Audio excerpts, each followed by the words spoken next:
નમસ્તે મિત્રો. આપણી મેઇન સિરીઝ કન્ટિન્યુ કરીએ, આગળ ચાલીએ છીએ એમાં. અને આ વખતનું જીપીએસસી 2021નું ક્લાસ 1નું પેપર 2 સોલ્યુશન આજે આપણે કરીએ છીએ. પ્રિલિમ્સ લેવાની હતી 2019માં, આપણને બધાને ખ્યાલ જ છે કે 2020 તો બધાના કેલેન્ડરમાંથી ભૂસાઈ જ ગયું છે. એટલે જીપીએસસી 2020માં આની મેઇન્સ નહોતી લઈ શકી અને 2021માં એની મેઇન્સ લીધી છે. તો એનું જ પેપર 2 જનરલ સ્ટડીઝ પેપર 2 એ આજે આપણે સોલ્વ કરવાના છીએ. અને કદાચ આપણા બધાનો ફેવરિટ સબ્જેક્ટ છે આમાં ભારતનું બંધારણ, ઇન્ડિયન કોન્સ્ટિટ્યુશન. ઓકે, તો 3 સેક્શન્સ છે આમાં દરેક પેપરની જેમ. ગયા વખતના અને આ વખતના પેપરમાં શું ચેન્જીસ થયા છે એનું એક એનાલિસિસ પેપર 1ના સોલ્યુશનમાં આપી દીધું છે. એની લિંક ડિસ્ક્રિપ્શનમાં પડી હશે, જોઈ શકો છો તમે. તો આ વખતે એક બીજો ચેન્જ કર્યો છે જીપીએસસીએ. 15 ક્વેશ્ચન્સ કરી નાખ્યા, કમ્પલસરી કરી નાખ્યા છે. અને 3 સબ્જેક્ટના 5-5 ક્વેશ્ચન્સ હોય છે દરેક પેપરમાં, જીએસના દરેક પેપરમાં, 3 પેપર્સમાં. તો આ પેપરમાં 3 સેક્શન છે. 5 ક્વેશ્ચન બંધારણના, 5 ક્વેશ્ચન જાહેર વહીવટના, એટલે કે પબ્લિક એડમિનિસ્ટ્રેશનના, લોક પ્રશાસન પણ કહે છે એને. અને 5 ક્વેશ્ચન છે એથિક્સ અને ઇન્ટેગ્રિટીના, પ્રોફેશનલ એથિક્સ વગેરે. તો બંધારણના પેપરમાં આમાં જે ક્વેશ્ચન્સ પૂછ્યા છે એમાંથી અમુક ક્વેશ્ચન્સ એના પછીની પ્રિલિમ્સ લેવાણી એમાં પણ પૂછેલા છે. જેમ કે જીપીએસસી ક્લાસ 1ની પ્રિલિમ્સમાં અમુક ક્વેશ્ચન આના મેઇન્સમાંથી પૂછી લીધા છે, એના આન્સરમાંથી નીકળતો હોય. એસટીઆઈમાં પણ પૂછી લીધા છે. ઓકે, તો જો પેપર કોઈ પણ પેપર આવે જોવું અને એનું સોલ્યુશન પણ જોવું. ફ્યુચરમાં ક્યારેય રિપીટ થઈ શકે, ડાયરેક્ટ ક્વેશ્ચન રિપીટ ન થાય, એની આજુબાજુનો ક્વેશ્ચન રિપીટ થઈ શકે. ઓકે, બીજો એક બહુ ઇન્ટરેસ્ટિંગ સેક્શન છે જાહેર વહીવટનો, લોક પ્રશાસનનો, પબ્લિક એડમિનિસ્ટ્રેશનનો. એમાં આપણી માન્યતા કરતાં થોડાક અલગ ક્વેશ્ચન્સ પૂછે છે જીપીએસસી. એટલે પ્રોપર મેનેજમેન્ટ પોર્શનના ક્વેશ્ચન્સ નથી પૂછ્યા. એ લોકોએ પબ્લિક એડમિનિસ્ટ્રેશનનું જે ઓપ્શનલ છે, ઓપ્શનલ સબ્જેક્ટ જે છે યુપીએસસીમાં, એમાં 2 પેપર્સ હોય, પેપર 1 અને પેપર 2. તો પેપર 1માં પ્રોપર મેનેજમેન્ટ સબ્જેક્ટ જ હોય. એટલે જેમ કે ઓર્ગેનાઇઝેશન શું હોય, કેવી રીતે વધુ સારું ડેવલપ થાય, લીડરશિપ કેને કહેવાય, મેનેજમેન્ટ સ્કિલ્સ શું હોય, ઓકે, કમ્યુનિકેશન વધુ સારું કઈ રીતે રાખવું, વગેરે વગેરે. અને પેપર 2 જે હોય એ હોય છે ઇન્ડિયન એડમિનિસ્ટ્રેશન. એમાં એક ભારતનું બંધારણ હોય અને બીજું ભારતનું વહીવટી માળખું, એડમિનિસ્ટ્રેશન ડિપાર્ટમેન્ટ કામ કઈ રીતે કરે છે. એટલે આઈએએસનો શું રોલ હોય, પોલીસનો શું રોલ હોય, ઓકે, એમાં કઈ બધી પોસ્ટ હોય, પછી બધી રેગ્યુલેટરી બોડી હોય. ઓકે, એ બધાનું જે પોર્શન હોય એ આમાં પૂછ્યો છે. બહુ ઇન્ટરેસ્ટિંગ પોર્શન છે. જાહેર વહીવટ તમારા માટે કદાચ થોડોક નવો એરિયા હશે. અને ત્રીજો તો એકદમ નવો જ એરિયા હશે બધા માટે, એથિક્સવાળો જે પોર્શન છે. એથિક્સના પેપરની તૈયારી કરવાનો મારી દ્રષ્ટિએ એક જ રસ્તો છે, જેટલા બને એટલા વધુ ક્વેશ્ચન્સ સોલ્વ કરવો એના. અને પ્રીવિયસ પેપર્સના ક્વેશ્ચન્સ તો ખાસ જોવા, ખાસ. ઓકે, તો આગળ વધીએ આપણે. પહેલો સેક્શન છે ભારતના બંધારણનો. એમાં પહેલો ક્વેશ્ચન પૂછ્યો છે. એટલે સેક્શન વાઇઝ કોઈ આપ્યું નથી, પણ તમે 15 ક્વેશ્ચન્સ જોશો તો તમને જોઈને જ ખ્યાલ આવશે કે પહેલા 5 ક્વેશ્ચન ભારતના બંધારણના છે. તો એમાં પહેલો પ્રશ્ન પૂછ્યો છે, થોડોક સરળ પ્રશ્નથી શરૂઆત કરી છે જીપીએસસીએ. In what circumstances the bills presented in parliament can get lapsed? કયા સંજોગોમાં સંસદમાં રજૂ કરવામાં આવેલા ખરડાઓ રદ થઈ શકે છે? ઓકે, આપણે 2 હાઉસીસ છે પાર્લામેન્ટમાં, Lok Sabha lower house, Rajya Sabha upper house. લોકસભાની મુદત 5 વર્ષની છે, રાજ્યસભા પરમેનન્ટ હાઉસ છે. રાજ્યસભાના 1/3 મેમ્બર્સ દર 2 વર્ષે રિટાયર થાય છે. તો એક સિમ્પલ સ્ટ્રક્ચર તમને સમજાવું. માની લો કોઈ બિલ લોકસભાએ પાસ કર્યું હતું અને એ રાજ્યસભામાં મોકલ્યું હતું અને રાજ્યસભાએ પાસ નહોતું કર્યું અને લોકસભાનું વિસર્જન થઈ ગયું. 5 વર્ષ પૂરા થયા કે અધવચ્ચે વિસર્જિત થઈ ગઈ લોકસભા, તો એ બિલ લેપ્સ થઈ જશે, રદ થઈ જશે. શું કામ? નવું ઇલેક્શન થઈ અને જે લોકસભા આવશે, જરૂરી નથી કે એ જ મેમ્બર્સ રિપીટ થાય.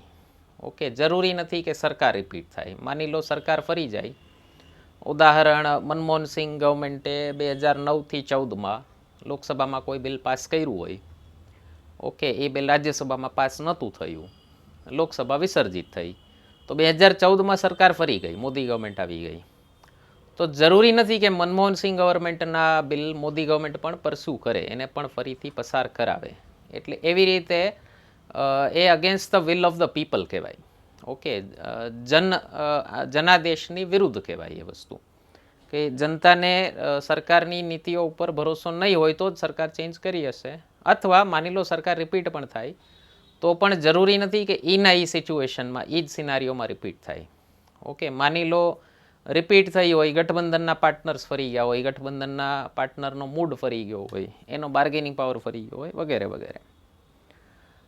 કોઈ બિલ લોકસભામાં શરૂ થયું હતું, હજી પાસ જ નહોતું થયું અને લોકસભા વિસર્જિત થઈ, તો બટ નેચરલ છે, લેપ્સ થવાનું જ છે, રદ થવાનું જ છે.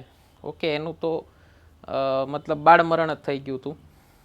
ઓકે, નથી કયા સંજોગોમાં લેપ્સ થતા બિલ, એ પણ ધ્યાનમાં રાખવું જરૂરી છે, તો તમને વધુ આઈડિયા આવે કે કયા સંજોગોમાં બિલ લેપ્સ થાય છે. લોકસભામાં જો એ બિલ શરૂ જ રાજ્યસભામાં થયું હતું, એ બિલ રદ નહીં થાય. બીજું છે, માની લો આપણે એક જોઈન્ટ સિટિંગની જોગવાઈ છે, સંયુક્ત બેઠકની, બંને હાઉસની. માની લો લોકસભામાં માની લો કોઈ પણ એક હાઉસમાં એ બિલ પાસ થઈ ગયું હતું, બીજા હાઉસમાં પ્રેઝન્ટ થયું, 6 મહિના સુધી બંને હાઉસ એ બિલ ઉપર એકમત નથી થઈ શક્યા, અથવા એક સેકન્ડ હાઉસે બિલ રિજેક્ટ કરી અને પછી ફર્સ્ટ હાઉસમાં મોકલ્યું, અને રાષ્ટ્રપતિએ બે હાઉસની જોઈન્ટ સિટિંગ, બંને ગૃહોની સંયુક્ત બેઠક બોલાવવાની ઘોષણા કરી દીધી એ બિલ ઉપર. ઓકે, અને લોકસભાનું વિસર્જન થયું, નવી લોકસભા ચૂંટાઈને આવી, એ બિલ રદ નહીં થાય, કારણ કે રાષ્ટ્રપતિએ સંયુક્ત બેઠક બોલાવી લીધી છે. હવે એમાં રાજ્યસભા ઇન્વોલ્વ થઈ ગઈ છે, એટલે હવે એ સંયુક્ત બેઠકમાં પાસ થઈ શકે. ઓકે, સંયુક્ત બેઠક એને રિજેક્ટ કરી શકે. ઓકે, નવી લોકસભામાં કયા મેમ્બર્સ છે, એની મેજોરિટી કેટલી છે, એ સેકન્ડરી વસ્તુ છે, પણ ઓલું બિલ લેપ્સ નહીં થાય, રદ નહીં થાય, એના ઉપર ચર્ચા ફરીથી થઈ શકશે. એવી જ રીતે બંને હાઉસીસે બિલ પાસ કરી દીધું હતું અને રાષ્ટ્રપતિની મંજૂરી માટે મોકલી દીધું હતું. રાષ્ટ્રપતિ વિચારતા હતા, હજી નિર્ણય લીધો નહોતો કે મંજૂરી આપવી કે ના મંજૂર કરવું. ઓકે, તો અને લોકસભાનું વિસર્જન થઈ જાય તો પણ એ બિલ રદ નહીં થાય. ઓકે, એ ચાલુ રહેશે. અને બીજો એક સિનારીઓ છે કે માની લો રાષ્ટ્રપતિએ બિલ પાછું મોકલી પણ દીધું હતું, વીટો વાપરીને, જેનો જે પેલો એક વીટો છે એ વીટો સત્તા ઉપયોગ કરી અને એ બિલ પાછું મોકલી દીધું, તો પણ એ બિલ રદ નહીં થાય. ફરીથી બંને હાઉસીસ એ બિલને પાસ કરી શકે છે. ઓકે, એટલે એના પછી પણ લોકસભા વિસર્જિત થઈ હોય તો એ બિલ રદ નહીં થાય. ઉદાહરણો પૂછ્યા છે, કયા બિલ લોકસભાના વિસર્જિત થવા સાથે રદ થઈ ગયેલા. ગઈ ગવર્મેન્ટમાં જ 2 બિલ રદ થયા હતા. એક ટ્રિપલ તલાકનું બિલ હતું, ટ્રિપલ તલાકને ગેરકાયદેસર ઠેરવતો એક બિલ હતું, એના ઉપર પ્રતિબંધ લગાવતું બિલ હતું. માત્ર લોકસભામાં પાસ થયું હતું, રાજ્યસભામાં પાસ નહોતું થયું. 2019માં લોકસભાની મુદત ખતમ થઈ એટલે એ બિલ રદ થઈ ગયું. 2019માં સરકાર ફરીથી લઈ આવી, સંસદના બંને હાઉસમાં પાસ થઈ ગયું, અત્યારે કાયદો છે, એ વસ્તુ અલગ છે. ઓકે, પણ એ જનતાના મૂડ ઉપર ડિપેન્ડ કરે. જનતાએ સરકારને પહેલાં કરતાં વધુ મેજોરિટી સાથે ઇલેક્ટ કરીને મોકલી, તો ઓપોઝિશન પાર્ટીઝ ઉપર પણ એક પ્રેશર જેવું આવ્યું કે જનતાનો મૂડ છે કે સરકારના જે ઇસ્યુઝ હતા એને સપોર્ટ કરો, તો પછી કોઈ બહુ ખુલીને વિરોધ ન કરે. ઓકે, બીજું બિલ હતું આ CAA, જેના ઉપર ખૂબ વિવાદ થયો, સિટીઝનશીપ અમેન્ડમેન્ટ એક્ટ. ઓકે, એ બિલ પણ 2014-15થી સરકાર પસાર કરવાની ટ્રાય કરતી હતી. માત્ર લોકસભામાં પાસ થયું હતું, રાજ્યસભામાં પાસ નહોતું થયું, લોકસભા વિસર્જિત થઈ. ઓકે, અને 2019માં એ બિલ પણ લેપ્સ થયું. ફરીથી 2019માં સરકાર ચૂંટાઈને આવી ત્યારે બંને હાઉસમાં પાસ કરાવી દીધું એ બિલ. ચર્ચા કરીએ જ છીએ તો માની લો ભવિષ્યમાં ક્યારેય સરકાર જીપીએસસી એવો પ્રશ્ન પૂછી નાખે કે રાજ્યોના વિધાનમંડળમાં બિલ લેપ્સ થવાની સ્થિતિ શું છે, તો ચર્ચા કરીએ છીએ તો લઈ લઈએ એક. ઓકે, આપણે રાજ્યમાં બે પ્રકારના વિધાનમંડળ છે. મોટાભાગના રાજ્યોમાં એક ગૃહી વિધાનમંડળ છે અને અમુક રાજ્યોમાં દ્વિગૃહી વિધાનમંડળ છે. ઓકે, જેમ કે આંધ્રપ્રદેશ, તેલંગાણા, યુપી, બિહાર, કર્ણાટક, મહારાષ્ટ્ર. જમ્મુ કાશ્મીરમાં હતું પણ રદ થયું ગયા વર્ષે. તો પહેલી વસ્તુ એક ગૃહી વિધાનમંડળની વાત કરી લઈ. ગુજરાત જેવું છે. વિધાનસભા બિલ પાસ કરી અને રાજ્યપાલની સંમતિ માટે મોકલી દે. ઓકે, રાજ્યપાલ પોતે સંમતિ આપે ન આપે અથવા રાષ્ટ્રપતિની મંજૂરી માટે મોકલે, એ બિલ લેપ્સ નહીં થાય. ઓકે, બિલ લેપ્સ કઈ સ્થિતિમાં થશે? એક ગૃહી વિધાનમંડળમાં વિધાનસભા એના ઉપર હજી ચર્ચા કરતી હતી, પાસ નહોતી કરી શકી અને વિધાનસભા વિસર્જિત થઈ, તો એ બિલ લેપ્સ થઈ જશે. દ્વિગૃહી વિધાનમંડળમાં, જેમાં વિધાનસભા, વિધાન પરિષદ બે હાઉસીસ છે, એમાં વિધાનસભાએ પાસ કરી દીધું છે બિલ, વિધાન પરિષદે બિલ પાસ નહોતું કર્યું અને અધવચ્ચે વિધાનસભા ભંગ થઈ ગઈ, વિસર્જિત થઈ ગઈ, તો એ બિલ લેપ્સ થશે. સેમ પાર્લામેન્ટ જેવી પ્રોસેસ છે. ઓકે, અને સેમ બંને હાઉસીસે પાસ કરી અને મોકલું હતું અને રાષ્ટ્રપતિની સંમતિ માટે એ બિલ મોકલેલું હતું રાષ્ટ્રપતિની મંજૂરી માટે. રાષ્ટ્રપતિએ મંજૂરી આપી હતી, નથી આપી, સેકન્ડરી વસ્તુ છે, પણ એ બિલ પણ રદ નહીં થાય, ચાલુ રહેશે. ઓકે,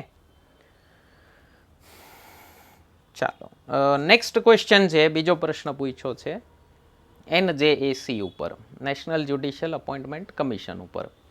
2014માં એક આવું કમિશનની રચના થઈ હતી.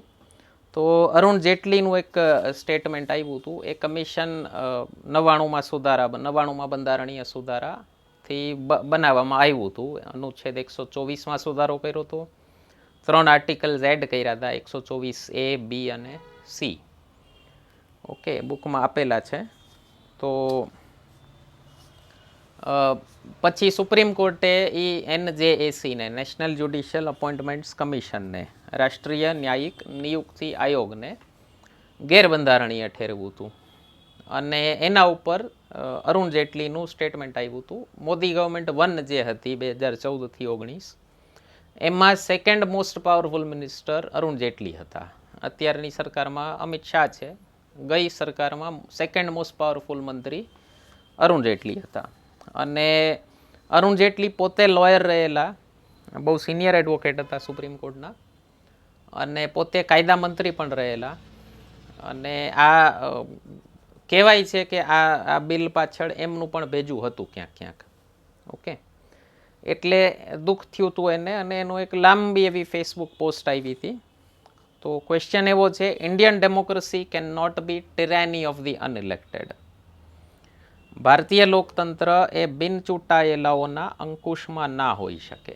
હવે અહીંયા ટ્રાન્સલેશનમાં જીપીએસસીએ થોડોક સારો શબ્દ વાપર્યો છે. ટિરાની શબ્દનો મતલબ એકચ્યુઅલી તાનાશાહી થાય, ક્રૂર તાનાશાહને ટાયરન્ટ કહેવાય. ઓકે, જેમ કે હિટલર છે, ઓકે, એવા લોકોને ટાયરન્ટ કહેવાય. તો જેટલીએ કીધું છે એવું કે ભારતીય લોકતંત્ર એવા લોકોની તાનાશાહીથી ન ચાલી શકે જે લોકો ક્યારેય કોઈ વોટ માંગવા નથી ગયા. શેનો પ્રશ્ન છે આખું સમજાવું તમને. થોડોક ઇતિહાસ કહી દઉં કે ભારતમાં ન્યાયાધીશોની નિયુક્તિ કઈ રીતે થતી હતી. મૂળ બંધારણમાં અનુચ્છેદ 124માં, આપણી આ બુક આવી ગઈ છે બંધારણની, એમાં મેં ડિટેલમાં આપી છે બધી વસ્તુ. હા, તો મૂળ બંધારણમાં અનુચ્છેદ 124માં એવી જોગવાઈ હતી કે સુપ્રીમ કોર્ટના ન્યાયાધીશોની નિયુક્તિ રાષ્ટ્રપતિ કરશે, ભારતના મુખ્ય ન્યાયાધીશ અને તેને જરૂર લાગે તેટલા અન્ય ન્યાયાધીશો સાથે સલાહ કરીને, ઇન કન્સલ્ટેશન વિથ. હવે અહીંયા કન્સલ્ટેશનનો મતલબ થતો તો સલાહ, એટલે મુખ્ય ન્યાયાધીશની જે સલાહ છે એ સલાહાત્મક હતી. તો શરૂઆત થઈ જ્યારે બંધારણની, ત્યારે સુપ્રીમ કોર્ટના ન્યાયાધીશોની નિયુક્તિ ભારતના રાષ્ટ્રપતિ જ કરતા હતા. આપણને બધાને ખ્યાલ જ છે, રાષ્ટ્રપતિ મીન્સ ભારત સરકાર. એટલે મંત્રીમંડળ જે સલાહ આપે રાષ્ટ્રપતિને એ પ્રમાણે એની નિયુક્તિ થતી, એટલે કે પ્રધાનમંત્રી. બરાબર. તો ડિપેન્ડ કરે પછી મંત્રીમંડળનો મતલબ પ્રધાનમંત્રી કરવો કે પછી આખું મંત્રીમંડળના સંયુક્ત ડિસિઝન કરવા, એ તમારો પ્રધાનમંત્રી કેટલો પાવરફુલ છે એના ઉપર ડિપેન્ડ કરે. તમારો પ્રધાનમંત્રી ઇન્દિરા ગાંધી કે મોદી જેટલો પાવરફુલ હોય તો પછી પ્રધાનમંત્રીની જ ઈચ્છા મંત્રીમંડળની ઈચ્છા હોય. ઓકે, મનમોહન સિંહ જેવા કે એચડી દેવેગૌડા કે પછી આઈ કે ગુજરાલ કે નરસિંહા રાવ, જે લોકો પાસે માઇનોરિટી ગવર્મેન્ટ હતી અથવા ગઠબંધન સરકાર લઈને ચાલતા હતા, ઓકે, એવા લોકો જ્યારે પ્રધાનમંત્રી હોય ત્યારે પછી મંત્રીમંડળની ઈચ્છા પ્રભાવી થઈ જાય પ્રધાનમંત્રીની ઈચ્છા કરતા. ઓકે, તો 1966થી જ્યારથી ઇન્દિરા ગાંધી પીએમ બન્યા હતા, ઓકે, ત્યારથી એકદમ સ્ટ્રોંગ પીએમ હતા. 69માં કોંગ્રેસના 2 ફાટા પડ્યા હતા રાષ્ટ્રપતિની ચૂંટણી પછી. પછી ઇન્દિરા ગાંધીનું વર્ચસ્વ વધારે વધી ગયું હતું. ઓકે, અને જ્યુડિશરી અને ઇન્દિરા ગાંધીને આપસમાં ભળતું નહોતું, બંને વચ્ચે બહુ 36નો આંકડો હતો. તો એક કેસ આવ્યો હતો ગોલખનાથ વર્સિસ સ્ટેટ ઓફ પંજાબ. એમાં સુપ્રીમ કોર્ટે એવું કીધું હતું કે સંસદ મૂળભૂત અધિકારમાં ઘટાડો કરી શકતી નથી. ઓકે, એ કેસને પલટાવવા માટે ઇન્દિરા ગાંધી સરકારે બંધારણમાં એક સુધારો કર્યો હતો. આમાં આપેલું છે બધું, તમામ વસ્તુ આપેલી છે. એ હતો 24મો સુધારો 1971. આ સુધારાથી ઓલો ગોલખનાથ ચુકાદો પલટાયો હતો. આ 24મો સુધારો એક કેસમાં ચેલેન્જ થયો હતો. ઓકે, જે ભારતના બંધારણના ઇતિહાસનો અત્યાર સુધીનો સૌથી લેન્ડમાર્ક કેસ કહેવાય છે, Keshavananda Bharati versus state of Kerala. Keshavananda Bharati વિરુદ્ધ કેરળ રાજ્ય કેસ 1973. તો આ ચુકાદામાં સુપ્રીમ કોર્ટે એવું જજમેન્ટ આપ્યું, એક પ્રશ્ન મેઇન એ હતો કે સંસદ મૂળભૂત અધિકારમાં ઘટાડો કરી શકે કે નહીં. ઓકે, એટલે સુપ્રીમ કોર્ટે વચલો રસ્તો ગોઈતો, મધ્યમ માર્ગ ગોઈતો ગૌતમ બુદ્ધનો. સુપ્રીમ કોર્ટે કીધું કે સરકારે એકચ્યુઅલી સરકાર સાથે અનબન એટલી થઈ ગઈ હતી, સરકારે એવું કીધું કે ભાઈ અનુચ્છેદ 368માં બંધારણના સુધારાનો જે અધિકાર, જે સત્તા અમને આપી છે એ અનલિમિટેડ છે અને એનાથી બંધારણના કોઈ પણ ભાગમાં સુધારો થઈ શકે છે, મૂળભૂત અધિકારમાં પણ થઈ શકે છે. ઓકે, એટલે ઇન્દિરા ગાંધી બહુ સ્ટ્રોંગ પ્રાઇમ મિનિસ્ટર હતા, એટલે જ્યુડિશરી થોડીક એમનાથી કન્ફ્રન્ટેશન કરવા નહોતી માગતી, વિવાદ નહોતી કરવા માગતી. એટલે સુપ્રીમ કોર્ટે એવો જજમેન્ટ, આ કેશવાનંદ ભારતી હજી સુધીની સૌથી મોટી કોન્સ્ટિટ્યુશનલ બેન્ચનો કેસ હતો. 13 ન્યાયાધીશોની ખંડપીઠ આમાં બેઠી હતી અને અત્યાર સુધીનો ઇતિહાસનો સૌથી લાંબો ચાલેલો કેસ છે. 68 દિવસ સુધી એની હિયરિંગ ચાલી હતી આ કેસની. તો એ 13માંથી મેજોરિટી ન્યાયાધીશોએ એવો જજમેન્ટ આપ્યું કે સંસદ બંધારણના કોઈ પણ ભાગમાં સુધારો કરી શકે છે, મૂળભૂત અધિકારમાં પણ કરી શકે છે, પણ મૂળભૂત માળખા, બંધારણનું જે મૂળભૂત માળખું છે, basic structure of the constitution છે, એમાં ફેરફાર કરી શકતી નથી. અને મૂળભૂત માળખાની વ્યાખ્યા શું થાય એ સુપ્રીમ કોર્ટે આખા જજમેન્ટમાં ક્યાંય કીધી નહીં. એટલે સુપ્રીમ કોર્ટે એક પોતાનું ટ્રમ્પ કાર્ડ હાથમાં રાખ્યું કે સરકારનો ભવિષ્યનો કોઈ પણ સુધારો એને રદ કરવાની જરૂર લાગે તો એ મૂળભૂત માળખાનો કાર્ડ વાપરી શકે. આ જજમેન્ટ ઇન્દિરા ગાંધીને ન ગમ્યું. ઓકે, ત્યારે ચીફ જસ્ટિસ હતા જસ્ટિસ સિકરી, ફોટો જોઈ શકો છો તમે એનો. અને એમનો આ લાસ્ટ ડે હતો, વર્કિંગ ડે. એના પછી એ રિટાયર થવાના હતા બીજા દિવસે. ઘણા ચીફ જસ્ટિસીસ એવું કરે કે રિટાયર થતા પહેલાં એક બહુ મોટો જજમેન્ટ દેતા જાય તો એમનું ઇતિહાસમાં નામ અમર થાય. ઓકે, હવે ભારતમાં એવી પરંપરા હતી, સામાન્ય રીતે કન્વેન્શન હતું, પ્રથા હતી. પ્રથા મીન્સ ક્યાંય લખેલું ન હોય પણ વર્ષોની એક પ્રેક્ટિસથી ચાલ્યું આવતું હોય. તો ભારતમાં એવી પ્રથા હતી કે ચીફ જસ્ટિસ રિટાયર થાય એટલે એના પછીના જે સિનિયર મોસ્ટ જજ હોય, સેકન્ડ સિનિયર મોસ્ટ જજ હોય, એ જ ચીફ જસ્ટિસ બને.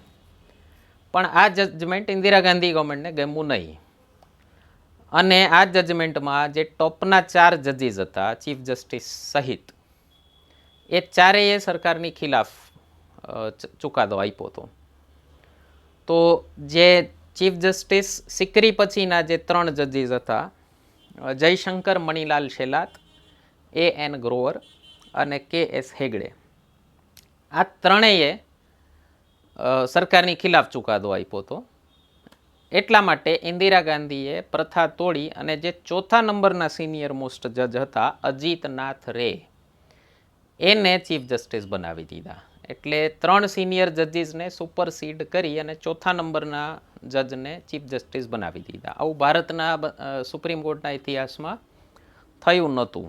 એટલે પહેલા 3 જજીસનું અપમાન થયું. એમણે કીધું કે આ ન્યાયતંત્રની સ્વતંત્રતા ઉપર ખતરો છે, કે સરકારના ખિલાફ જજમેન્ટ આપો તમે તો તમારું પ્રમોશન ન થાય. ગમે એટલો ઈમાનદાર માણસ હોય એને પ્રમોશનની તો ઈચ્છા હોય. ઓકે, સુપ્રીમ કોર્ટના દરેક જજની ઈચ્છા હોય કે મારા નામની આગળ CJI અને પછી ભવિષ્યમાં XCJI લખાય. ઓકે, તો ઈમાનદાર માણસને પણ તમે પ્રમોશનની ન થવાના ડરથી તો કાબૂ કરી જ શકો. એટલે આ ત્રણેય જજીસે રિઝાઇન કર્યું સુપ્રીમ કોર્ટમાંથી. અને વકીલોનું જે એક બોડી હોય બાર કાઉન્સિલ, એણે આને બ્લેકેસ્ટ ડે ઓફ ઇન્ડિયન ડેમોક્રેસી કીધું. Justice A.N. રેનો કાર્યકાલ ચાલ્યો 4 વર્ષ, 73 થી 77. આ દરમિયાન ઇમરજન્સી આવી ગઈ એક 75 થી 77, જે ભારતના લોકતંત્રનો સૌથી ખરાબ ચેપ્ટર કહેવાય છે. ઓકે, ઓપોઝિશન ઉપર કહી ન શકાય એવી યાતનાઓ થઈ હતી. એકાદો વિડીયો મારો પ્લાન છે એમરજન્સી ઉપર ક્યારે બનાવવાનો. 18 મહિના જેવું આ ચાલ્યું હતું અત્યાચાર, અને લગભગ ઓપોઝિશનના 1 લાખ લોકો જેલમાં હતા. અને એ લોકોએ ન્યાયાધીશનું મોઢું પણ નહોતું જોયું, વરસ સુધી જેલમાં રહેલા છે. વાજપેયીએ તો કવિતા પણ લખી હતી, 1 બરસ બીત ગયા. ઓકે, અને બધા મૂળભૂત અધિકારો મોકૂફ કરી દીધા હતા. અનુચ્છેદ 20-21 પણ જીવનના અધિકારવાળા અને રાઇટ અગેન્સ્ટ અરેસ્ટવાળા, ડિટેન્શનવાળા, ઓકે, એ પણ મોકૂફ થઈ ગયા હતા. અનુચ્છેદ 32 મોકૂફ થઈ ગયો હતો. તો એ સમયે એક કેસ આવ્યો હતો, એને હેબિયસ કોર્પસ કેસ કહેવાય છે famously, ADM Jabalpur versus Shivkant Shukla case. 1977માં કેસ આવ્યો હતો. અને આ કેસમાં મેઇનલી એક પ્રશ્ન એ હતો કે ઇમરજન્સીની સ્થિતિમાં જીવનનો અધિકાર પણ મોકૂફ થઈ જાય કે નહીં, હેબિયસ કોર્પસની રીટ પણ રદ થઈ જાય કે નહીં. અને ત્યાં સુધીમાં જ્યુડિશરી આખી ડરી ચૂકી હતી. ઓકે, એટલે એક ભારતના XCJI હતા, ભૂતપૂર્વ મુખ્ય ન્યાયાધીશ જસ્ટિસ મોહમ્મદ હિદાયતુલ્લાહ, એમણે પણ કટાક્ષ કર્યો હતો જ્યુડિશરી ઉપર, ન્યાયતંત્ર ઉપર. એમણે કીધું હતું કે આ ફોરવર્ડ લુકિંગ જજીસ બનાવવાની પ્રથા નથી, આ જજીસ looking forward to prime minister એવી પ્રથા છે. એટલે ન્યાયાધીશો પ્રધાનમંત્રીની સામે જોઈ અને નિર્ણય આપે એવો આ ચેપ્ટર હતો. અને જે આ જસ્ટિસ A.N. રે હતા, જેને મુખ્ય ન્યાયાધીશ બનાવ્યા હતા પેલા 3 જજીસને સુપરસીડ કરીને, એના વિશે એવું કહેવાય છે કે ઇન્દિરા ગાંધીને ફોન કરીને સલાહ પણ લેતા હતા, ચર્ચામાં રહેતા હતા કોન્સ્ટન્ટ. ઓકે, એટલે ખરાબ વસ્તુ કહેવાય. ઓકે, આ કેસમાં ADM જબલપુર કેસમાં 5 ન્યાયાધીશ બેઠા હતા. 5માંથી 4 ન્યાયાધીશે સરકારની ફેવરમાં જજમેન્ટ આપ્યું કે હા, ઇમરજન્સીવાળી સ્થિતિમાં જીવનનો અધિકાર પણ સસ્પેન્ડ થઈ જાય છે.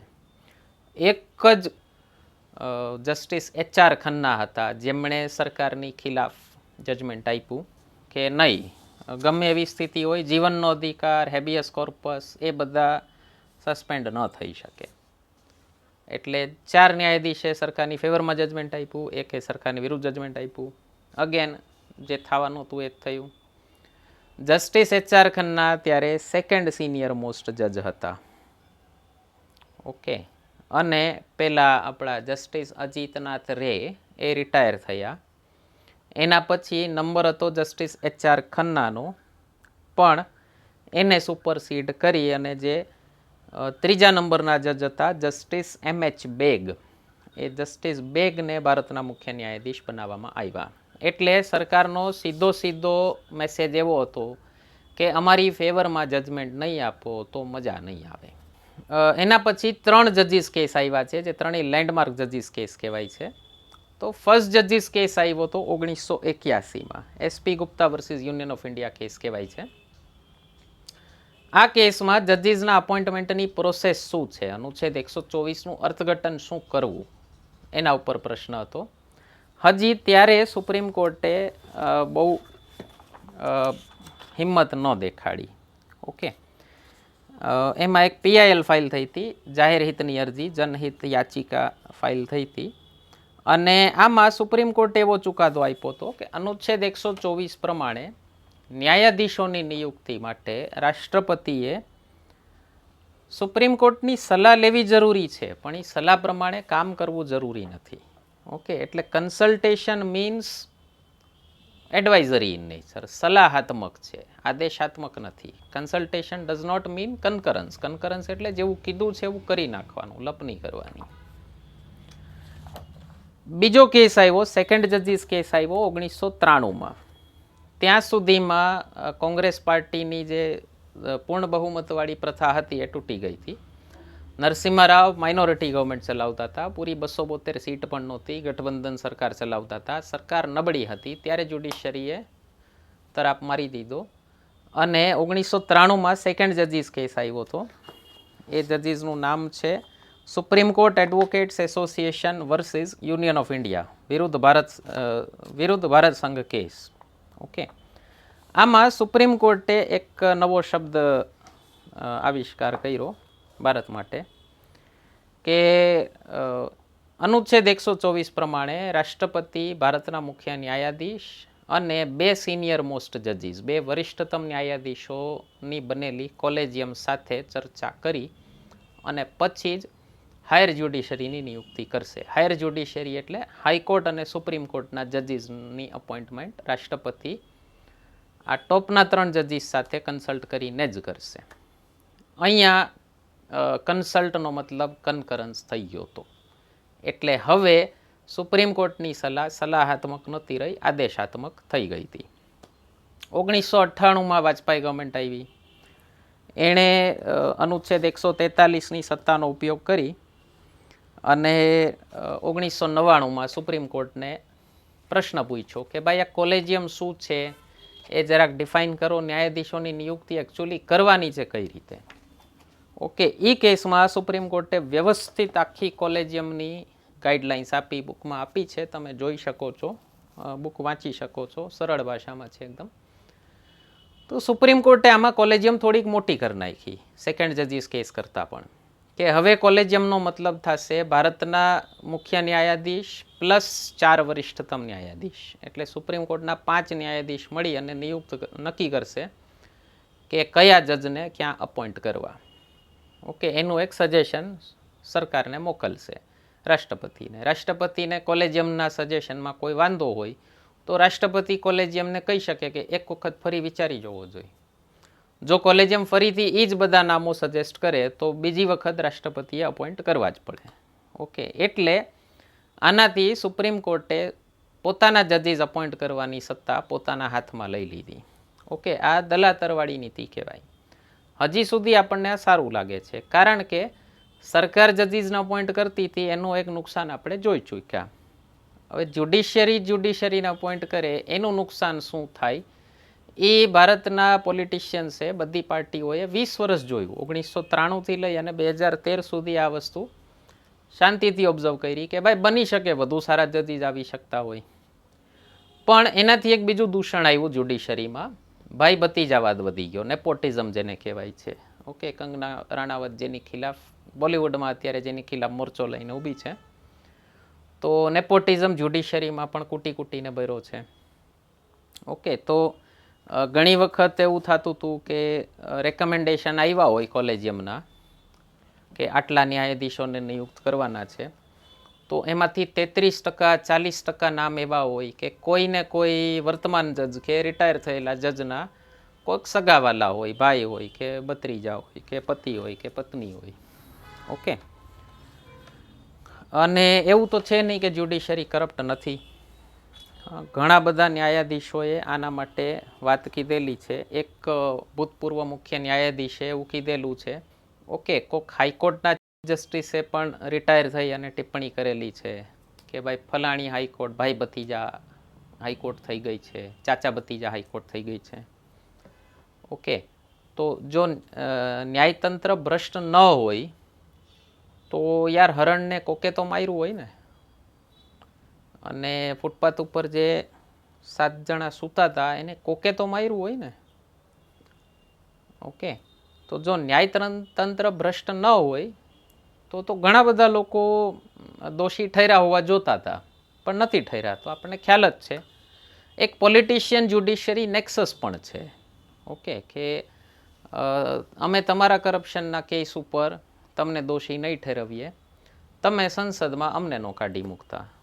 ઓકે, ન્યાયાધીશોને પદમુક્ત કરાવવાની સત્તા સંસદ પાસે છે. તો બની શકે બંને વચ્ચે એક નેક્સસ પણ હોય. ઓકે, તો 2013માં ત્યારની મનમોહનસિંહ ગવર્મેન્ટે રાજ્યસભામાં બિલ પ્રેઝન્ટ કર્યું હતું આ નેશનલ જ્યુડિશિયલ અપોઇન્ટમેન્ટ્સ કમિશન બનાવવા માટેનું. કપિલ સિબ્બલ ત્યારે મંત્રી હતા, એમણે પ્રેઝન્ટ કર્યું હતું. એ બિલ રાજ્યસભામાં પાસ થઈ ગયું હતું. પછી લોકસભામાં એ બિલ પાસ થયું, મોદી ગવર્મેન્ટના આવ્યા પછી રાજ્યસભામાં પાસ થયું હતું, એટલે લેપ્સ ન થયું. ઓકે, અને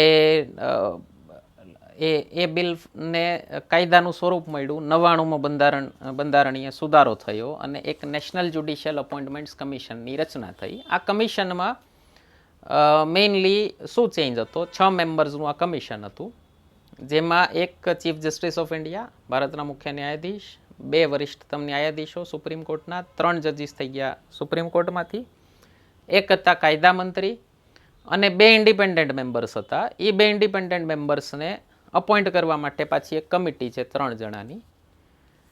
પ્રધાનમંત્રી, ભારતના મુખ્ય ન્યાયાધીશ અને લોકસભાના નેતા વિપક્ષ, આ 3 લોકોની કમિટી મળી અને એ ન્યાયાધીશો એ 2 ઇન્ડિપેન્ડન્ટ મેમ્બર્સને અપોઇન્ટ કરશે.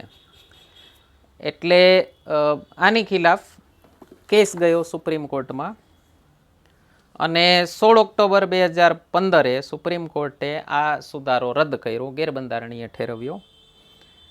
આ સુધારાને 16 રાજ્યોની બહાલી પણ મળી હતી. હા, આપણે જે અમુક સુધારાઓ છે કે જેમાં રાજ્યોના અધિકાર ક્ષેત્રમાં પણ ફેરફાર થતો હોય, જેમ કે આનાથી હાઈકોર્ટના ન્યાયાધીશોની નિયુક્તિ પણ નક્કી થતી હતી. તો આ સુધારાને સંસદમાં 2 હાઉસમાં પાસ કર્યા બાદ 50% રાજ્યોના વિધાનમંડળની મંજૂરી પણ જોતી હતી. તો એ 16 રાજ્યોની મંજૂરી પણ મળી હતી. એટલે આખી પ્રોપર પ્રોસેસમાંથી પાસ થયું હતું. બીજી વસ્તુ, આ સુધારો યુનેનિમસલી પાસ થયો હતો, સર્વાનુમતે પાસ થયો હતો. એવા બહુ ઓછા બિલ હોય કે જે સર્વાનુમતે પાસ થતા હોય. એટલે અક્રોસ ધ પોલિટિકલ લાઇન બધી પાર્ટીઓ રાજી હતી કે આ સુધારો કરવો જરૂરી છે. સુપ્રીમ કોર્ટે શું કહીને આ સુધારો રદ કર્યો કે આનાથી ન્યાયતંત્રની સ્વતંત્રતા જોખમાય છે અને એ ન્યાયતંત્રની સ્વતંત્રતા બંધારણના મૂળભૂત માળખાનો ભાગ છે. એટલે સરકાર એવો કોઈ સુધારો ન કરી શકે જે મૂળભૂત માળખામાં પરિવર્તન કરતો હોય. એટલે ટૂંકમાં સુપ્રીમ કોર્ટે એવું કીધું કે ભાઈ અમને અપોઇન્ટ અમે જ કરશું, બીજું કોઈ નહીં કરે, અને અમારી એ સત્તા અબાધિત છે, તમે એમાં કોઈ ચેન્જીસ કરી શકશો નહીં. જે સેકન્ડ જજીસ, થર્ડ જજીસ કેસ આવ્યા હતા એનાથી જ ભારતની સુપ્રીમ કોર્ટ દુનિયાની સૌથી શક્તિશાળી સુપ્રીમ કોર્ટ થઈ ગઈ હતી. આનાથી એની સત્તા હજી વધી ગઈ. આ 4th જજીસ કેસ અરુણ જેટલી આને કીધેલો છે. હવે અરુણ જેટલીએ શું કીધું છે એના આખી ફેસબુક પોસ્ટમાં કે સુપ્રીમ કોર્ટે આ જજમેન્ટ ઉપર એક આધાર દીધો, કોર્ટ કર્યું હતું કે લાલકૃષ્ણ અડવાણીનું એક એવું સ્ટેટમેન્ટ હતું કે અત્યારની સરકાર તાનાશાહી છે, વર્તમાન સરકાર એટલે મોદી સરકાર તાનાશાહી છે અને ફરીથી ઇમરજન્સી લાવી શકે એવો એમને બીક છે. હવે આપણને ખ્યાલ છે લાલકૃષ્ણ અડવાણીને પોતાને પીએમ થવું હતું. ઓકે, તો એક જ જેટલી એવું કીધું છે કે એક જ નેતાના બયાન ઉપર તમે આ જજમેન્ટ આપ્યું છે. બીજી વસ્તુ, જેટલીએ કીધું કે ભાઈ તમે બેઝિક સ્ટ્રક્ચરની વાત કરી એ બરાબર, પણ ભારતના બંધારણના બેઝિક સ્ટ્રક્ચરમાં, મૂળભૂત માળખામાં પાર્લામેન્ટરી ડેમોક્રેસી સૌથી મૂળ પાયો છે. બીજી વસ્તુ, એણે કીધું કે તમે પ્રધાનમંત્રી, ચૂંટાયેલો લોકસભાનો નેતા વિપક્ષ, પછી આખી જે સંસદ ચૂંટાઈને આવી છે એ, જે સંસદના બંને ગૃહોએ સુધારો કર્યો એ, આ બધાને તમે ખાલી એક શબ્દમાં આ બધાને નકારી દો છો.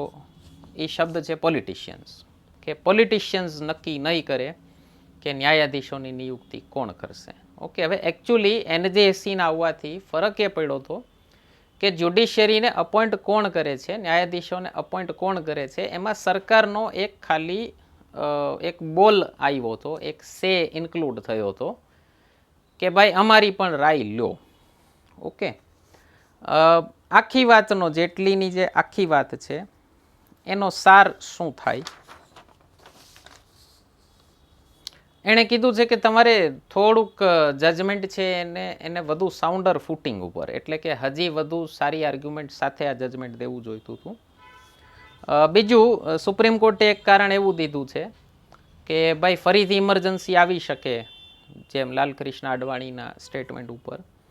તો જેટલીએ કીધું કે ભાઈ ઇમરજન્સીની ખિલાફ મારા જેવા પોલિટિશિયન્સ લડ્યા હતા, જજીસ નહોતા લડ્યા. જજીસે તો સરકારના કયા પ્રમાણે જ કામ કર્યું હતું. એટલે તમે એવું નહીં કહો કે ભારતના લોકતંત્રને જ્યુડિશિયરી જ બચાવીને બેઠી છે. ઓકે, ભારતના લોકતંત્રને ભારતની જનતા અને પોલિટિશિયન્સ બચાવીને બેઠા છે, એવું જેટલીનું કહેવું છે. ઓકે, તો આખી વાતનો સાર શું નીકળે આમાંથી? કે જે એણે જે શબ્દ વાપરો છે, ટિરાની ઓફ ધી અનઇલેક્ટેડ. જે લોકો ક્યારેય જનતા પાસે એક પણ વોટ માંગવા નથી ગયા, એની તાનાશાહીથી ભારતનું લોકતંત્ર ન ચાલી શકે. એક તકલીફ શું છે ભારતમાં કે લોકોને નેતા ઉપર બિલકુલ ભરોસો નથી, અને એના માટે લોકો સુપ્રીમ કોર્ટના રસ્તે દરવાજે વારે જાય છે. આ PILના આવવાથી, જનહિત યાચિકાના આવવાથી જનતા માટે રસ્તો વધુ ખુલી ગયો. તો આપણે જે દરવાજો પહેલો ખટખટાવવો જોઈએ નેતાનો, એ દરવાજો ઘણીવાર ખટખટાવતા જ નથી. અને જે દરવાજો છેલ્લો ખટખટાવવો જોઈએ અદાલતનો, એ સૌથી પહેલો ખટખટાવીએ છીએ. ઓકે, GPSCમાં પણ આપણે જોયેલું છે કે સીધા હાઈકોર્ટ પહોંચી જાય છોકરાઓ, પછી લાંબો કેસ ચાલે રાખે, 5-5 વર્ષે એના નિર્ણયો આવે. ઓકે, તો થઈ શું, માની લો કોઈ એક જજ ખરાબ અપોઇન્ટ થઈ જાય ને, તો એને 30-35 વર્ષ સુધી કોઈ હટાવી ન શકે. એક નેતા તમારાથી ખરાબ પસંદ થઈ ગયો હોય તો એને વધીને 5 વર્ષમાં તમે જાકારો આપી શકો. ઓકે, એટલા માટે કોઈ પણ લોકતંત્રમાં સત્તાની ચાવી હંમેશા ચૂંટાયેલા નેતાઓના હાથમાં જ રહેવી જોઈએ, કારણ કે ચૂંટાયેલા નેતાઓની ચોટલી જનતાના હાથમાં છે. એટલે સત્તાની ચાવી જનતા પાસે રહેશે. તમે અપોઇન્ટેડ ઓથોરિટીઝને જો એ સત્તાની ચાવી સોંપી દો તો તમારા હાથમાંથી ચાવી વહી જશે, જનતાના હાથમાંથી વહી જશે. ઓકે, એટલે કોઈક સમય એવો આવી શકે કે જજીસ નક્કી કરે કે ભાઈ કઈ રીતે દેશ ચાલશે, અને એ પછી આપણને કમ્ફર્ટેબલ નહીં હોય તો ક્યાં જશું. ઓકે, બીજી વસ્તુ, એક સત્તાનું વિભાજન છે જે સરકારના ત્રણેય અંગો વચ્ચે, ધારાસભા, કારોબારી, ન્યાયતંત્ર. ઓકે, એમાં આ જ્યુડિશિયલ, આ જે PILના માધ્યમથી કોર્ટ સરકારને જે ડાયરેક્શન્સ આપે છે એને જ્યુડિશિયલ એક્ટિવિઝમ કહેવાય છે, ન્યાયિક સક્રિયતા કહેવાય છે. અને એનાથી એક બીજી સમસ્યા શરૂ થઈ છે, જ્યુડિશિયલ ઓવરરીચ, ન્યાયિક અતિક્રમણ. મેં આ બુકમાં પાછળ મેઇન્સ ક્વેશ્ચન આન્સરમાં આની તુલના આપેલી છે કે ત્રણેય વચ્ચે ડિફરન્સ શું છે. ઓકે, લોકતંત્રમાં ક્યારેય જ્યુડિશિયલ એક્ટિવિઝમ ન હોવું જોઈએ. જ્યુડિશિયલ એક્ટિવિઝમ મતલબ જ્યુડિશિયરી, ન્યાયતંત્ર ધારાસભાનું કામ ન કરવું જોઈએ. અને જેટલી એવું કીધું છે કે આ જજમેન્ટથી અને સેકન્ડ જજીસ, થર્ડ જજીસ કેસથી તમે ધારાસભાનું એટલે કે લેજિસ્લેચરનું કામ કર્યું છે. કોલેજિયમ જેવી કોઈ વસ્તુ જ નહોતી ભારતના બંધારણમાં, એ એક નવું વસ્તુ આવિષ્કાર કરી દીધી, એને એટલી ઓથોરિટી આપી દીધી કે કોલેજિયમ કે એ પ્રમાણે જ જજીસ અપોઇન્ટ કરવાના. અને એનાથી એક ભાઈ ભતીજાવાદ જે ફેલાઈ ગયો જ્યુડિશિયરીમાં, એ એક મોટું દૂષણ થયું. બરાબર, તો આટલો એક સાર છે જેટલીની આર્ગ્યુમેન્ટનો.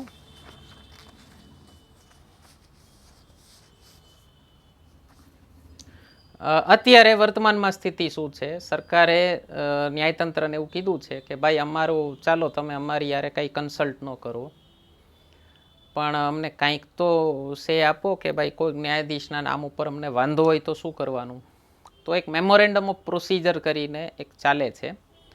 તો એમાં કોલેજિયમ જે નામ સૂચવે એ નામો ઉપર ઇન્ટેલિજન્સ બ્યુરોની એક ઇન્ક્વાયરી થાય છે, અને એના પ્રમાણે જો ઇન્ટેલિજન્સ બ્યુરો એવું કહે કે આ નામ યોગ્ય નથી, તો એ નામ ન લેવા, ફરીથી ઇન્જેસ્ટ ન કરવા એવું સરકાર અત્યારે ન્યાયાધીશોને કહે છે. ઓકે, એટલે મામલો બહુ પેચીદો છે, ફસાઈ ગયેલો છે. અત્યારે તો ન્યાયાધીશોની નિયુક્તિ કોણ કરશે એ ન્યાયાધીશો પોતે જ નક્કી કરે છે.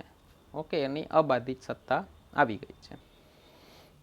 આ તો મેં તો માની લો જેટલીજીનો ત્યારની ફેસબુક પોસ્ટ વાંચી હતી, મારા પર્સનલ ફેવરિટ હતા અને મારી દૃષ્ટિએ ભારતના બેસ્ટ ડિબેટર હતા. તમને એમ થાય કે અમે ન વાંચ્યું હોય ફેસબુક પોસ્ટ, તો ખાલી કીવર્ડ પકડી લો ને કે ટેરાની ઓફ ધી અનઇલેક્ટેડ, એટલે જે ચૂંટાયેલા નથી એ લોકોની તાનાશાહી, તો પણ તમે આટલો જવાબ આપી શકો કે કોઈ કરપ્ટ ન્યાયાધીશ આવી જાય તો 30 વર્ષ સહન કરવા પડે, અને ચૂંટાયેલા નેતા હોય તો વધીને 5 વર્ષ સહન કરવા પડે. તો બાકીનું માની લો તમને એટલું ડિટેલમાં ન ખ્યાલ હોય કે જેટલી એ પાર્લામેન્ટરી ડેમોક્રેસી ને એ બધાની વાત કરી હતી, તો પણ વાંધો ન આવે, તમારા 200 શબ્દો થઈ જાય, જવાબ લખી શકો આરામથી તમે. એના પછીનો પ્રશ્ન છે, હમણાં સુપ્રીમ કોર્ટે એક રાઇટ ટુ પ્રાઇવસીનો એક ચુકાદો આપ્યો હતો કે right to privacy is a fundamental right. ગોપનીયતાનો અધિકાર એ એક મૂળભૂત અધિકાર છે. તો આપણે જે આધાર કાર્ડ વાપરીએ છીએ એને રિલેટેડ એક કાયદો બનાવ્યો હતો સરકારે, આધાર એક્ટ. તો એની કોન્સ્ટિટ્યુશનલ વેલિડિટી એટલે કે બંધારણીય યોગ્યતા ચેક કરવા માટે એક PIL ફાઇલ થઈ હતી સુપ્રીમ કોર્ટમાં, અને એના ઉપર સુપ્રીમ કોર્ટે એવું જજમેન્ટ આપ્યું હતું કે નહીં, રાઇટ ટુ પ્રાઇવસી છે એ ફંડામેન્ટલ રાઇટ છે. તો સવાલ એવો પૂછ્યો છે કે આ ચુકાદા સાથે, આ જજમેન્ટ સાથે તમે સંમત છો કે નહીં? Do you agree with or not? Justify your answer, તમારા જવાબને વ્યાજબી ઠેરવો. પહેલી વસ્તુ, આપણા દેશમાં બંધારણના અર્થઘટનનો સર્વોચ્ચ અધિકાર અને અંતિમ અધિકાર, ફાઇનલ ઓથોરિટી સુપ્રીમ કોર્ટ છે. એટલે સુપ્રીમ કોર્ટના જજમેન્ટની તમે જાહેરમાં ટીકા નથી કરી શકતા. ઓકે, એની સાથે કોઈ ડિસઅગ્રીમેન્ટ હોય તો થોડુંક અમતું કહી શકો, શબ્દો વાપરવા પડે, આઈ રિસ્પેક્ટફુલી ડિસઅગ્રી. ઓકે, અદાલતની ક્યાંય અવમાનના ન થવી જોઈએ, માનહાનિ ન થવી જોઈએ. તો કેસ શું છે, એક રિટાયર્ડ જજ હતા જસ્ટિસ KS પુટ્ટસ્વામી. ઓકે, એમણે કેસ કર્યો હતો, અને બીજા ઘણા બધા 22 પિટિશનર હતા, 22 અરજી કરતા હતા. ઓકે, જેણે આ આધાર કાયદો ચેલેન્જ કર્યો હતો સુપ્રીમ કોર્ટમાં. ગ્રાઉન્ડ શું હતું? આધાર કાર્ડ તમે લેવા જાઓ ત્યારે તમે ફિંગરપ્રિન્ટ આપો છો, આઈરિસ સ્કેન કરાવો છો. ઓકે, એ ડેટા ગવર્મેન્ટ પાસે જાય છે, પછી તમારું નામ, નંબર, એડ્રેસ, બધું વેલિડ વસ્તુ ત્યાં જશે ગવર્મેન્ટ પાસે. ઓકે, હવે આ તમારી પર્સનલ ઇન્ફોર્મેશન થઈ ગઈ. એ તમારે શેર કરવી ફરજિયાત છે કે નહીં? તમારે શેર ન કરવી હોય તો? બીજી વસ્તુ, ગવર્મેન્ટે ઘણી બધી સ્કીમ્સમાં આધાર કાર્ડ ફરજિયાત કરી નાખ્યું. પછી ડિપાર્ટમેન્ટ ઓફ ટેલિકોમે એવું કીધું કે મોબાઈલ નંબર લેવા માટે આધાર કાર્ડ ફરજિયાત છે. પછી બેન્કોએ કસ્ટમર્સને ફોન કરીને કહેવા માંડ્યું કે તમારો આધાર કાર્ડ બેંક અકાઉન્ટ સાથે લિંક કરી દો. ઓકે, તો ઘણી બધી જગ્યાએ આધાર કમ્પલસરી કરવા માંડ્યા. તો એની સામે અમુક લોકોએ કીધું કે ભાઈ મારે નથી આધાર કાર્ડ લેવું, અને નથી મારે મારો આધાર કાર્ડનો નંબર શેર કરવો. તો મારી રાઇટ ટુ પ્રાઇવસી છે, મારો ગોપનીયતાનો અધિકાર છે. એટલે આ લોકો સુપ્રીમ કોર્ટમાં એ કેસ લઈને ગયા કે આ જે રાઇટ ટુ પ્રાઇવસી છે એ ફંડામેન્ટલ રાઇટ છે કે નહીં, મૂળભૂત અધિકાર છે કે નહીં. જો મૂળભૂત અધિકાર તરીકે રેકગ્નાઇઝ થઈ જાય તો શું થાય? કોઈ પણ કાયદાથી એ અધિકારમાં ઘટાડો ન થઈ શકે. જો એ કાયદાકીય અધિકાર રહે તો કોઈ કાયદાથી એ અધિકારમાં ઘટાડો થઈ શકે. સરકારે કીધું કે રાઇટ ટુ પ્રાઇવસી છે એ મૂળભૂત અધિકાર નથી, કાયદાકીય અધિકાર છે.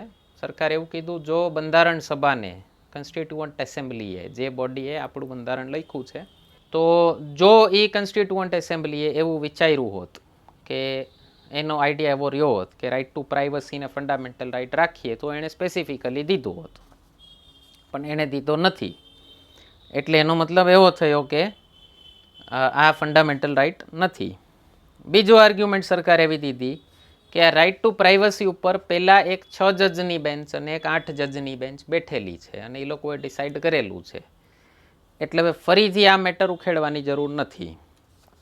હવે સુપ્રીમ કોર્ટમાં એક નિયમ છે કે કોઈ બેન્ચ ડિસિઝન આપી દે તો એ ડિસિઝનને પલટાવવા માટે, એ ડિસિઝન ક્યારેય ચેલેન્જ થાય ભવિષ્યમાં, તો એનાથી મોટી બેન્ચ જ એના ઉપર ચુકાદો આપી શકે. અને સામાન્ય રીતે એવી કોન્સ્ટિટ્યુશનલ બેન્ચ એકી સંખ્યામાં હોય, ઓડ નંબરમાં હોય.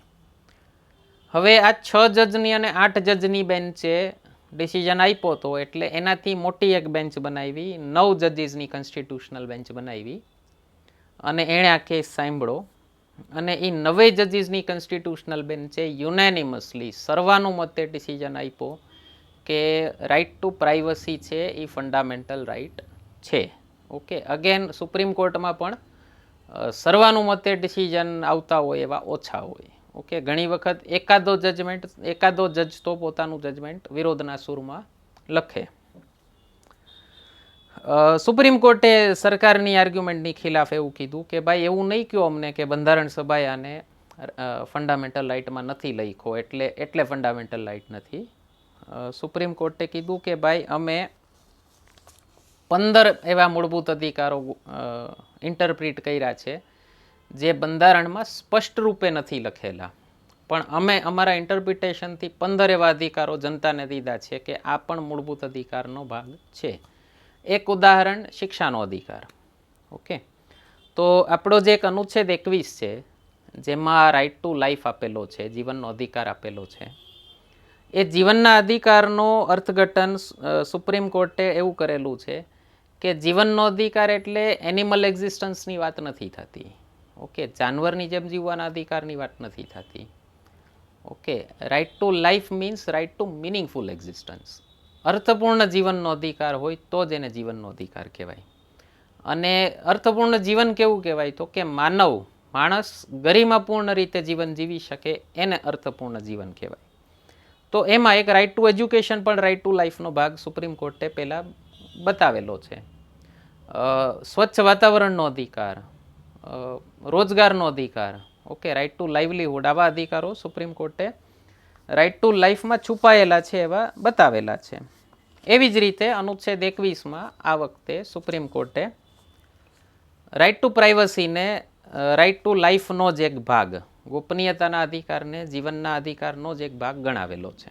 ઓકે, રાઇટ ટુ પ્રાઇવસી બહુ ઘણા બધા બંધારણોમાં, 150 દેશના બંધારણમાં ફંડામેન્ટલ રાઇટ તરીકે ડિક્લેર થયેલો છે. ભારતમાં નથી અને અમેરિકામાં નથી. ભારતના અને અમેરિકાના બંધારણમાં મૂળભૂત અધિકાર તરીકે નથી. યુનાઇટેડ નેશન્સે આની વાત સૌથી પહેલાં 1948માં કરી હતી, રાઇટ ટુ પ્રાઇવસીની. ઓકે, યુનાઇટેડ સ્ટેટ્સમાં, યુએસએમાં પણ આનો ઇસ્યુ આવ્યો હતો 2013માં, જ્યારે એ લોકોના એક એડવર્ડ સ્નોડેને ગવર્મેન્ટની ઘણી બધી ફાઇલ્સ લીક કરી દીધી હતી અને એના ઉપરથી એણે એવું કીધું હતું કે સરકાર છે ને એ જાહેર જનતા ઉપર જાસૂસી કરે છે. ઓકે, સરકારે એવું કીધું કે અમારી CIA ને NSA ને એ બધી એજન્સીઝને આતંકવાદ કંટ્રોલ કરવા માટે ડેટા જોઈએ છે, એટલા માટે અમે સર્વિલન્સ કરીએ છીએ. સર્વિલન્સ એટલે જાસૂસી. તો એ એડવર્ડ સ્નોડેન ઉપર એક પિક્ચર બનેલું છે, સ્નોડેન નામ જ છે પિક્ચરનું, જોઈ શકો છો, મસ્ત પિક્ચર છે. તો એણે એવું બધી ફાઇલ્સ લીક કરી હતી કે અમેરિકન ગવર્મેન્ટ બધી દુનિયાની તમામ જનતા ઉપર નજર નાખીને બેઠી છે. ઓકે, એટલે ભારતની જનતા ઉપર એ નજર નાખીને બેઠી છે. એનો એક સંદર્ભ લઈ અને ભારતની સુપ્રીમ કોર્ટે કીધું કે ભાઈ આ એક ડેટાની જે ચોરી થાય છે, ડેટા લીક થાય છે અને ઇન્ટરનેટની ઘણી બધી કંપનીઓ જનતા ઉપર નજર નાખીને બેઠી છે, તો એનાથી અમને કોણ બચાવશે? ઓકે, મારે એનાથી મારી પ્રાઇવસી જોતી હોય તો એના માટે મારે right to privacy fundamental right તરીકે જોશે. સુપ્રીમ કોર્ટે એમાં જજમેન્ટમાં કીધું પણ છે. કે સોશિયલ મીડિયા કંપનીઝ પણ એટલે ઇન્ટરનેટની અલગ અલગ કંપનીઝ પણ જનતા ઉપર જાસૂસી કરીને બેઠી છે. એટલે તમે માની લો શું બ્રોઝ કરો છો એનો એ લોકો એક રેકોર્ડ રાખે. પછી તમે ક્યાંય શૂઝ સર્ચ કર્યા હોય તો તમે કોઈ પણ વેબસાઇટ ખોલશો તમને શૂઝની એડ આવે રાખશે વારે વારે. ઓકે, વારે વારે એડ આવે તો તમે એ ખરીદવા માટે પ્રેરિત થાવ. એના માટે ઓલી બધી કંપનીઝ એને પૈસા દેતી હોય. તો ઉદાહરણ ફેસબુક છે, ગૂગલ છે, આ બધા આવું કરે જ છે, એમેઝોન ને બધા.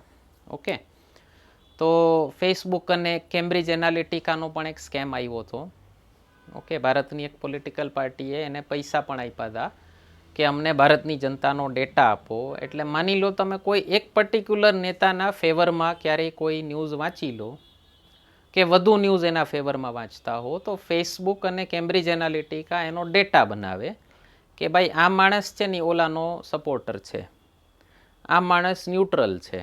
તો હવે કોઈ પોલિટિકલ પાર્ટી એને પૈસા આપ્યા હોય તો પછી શું થાય, તમારી ફેસબુક ફીડમાં એવા જ ન્યૂઝ આવે કે જે ઓલી પાર્ટીના ફેવરમાં હોય જેણે પૈસા આપ્યા છે. ઓકે, કઈ પાર્ટી આપ્યું તો એ સર્ચ કરી લેજો, નામ નહીં દઉં તમને.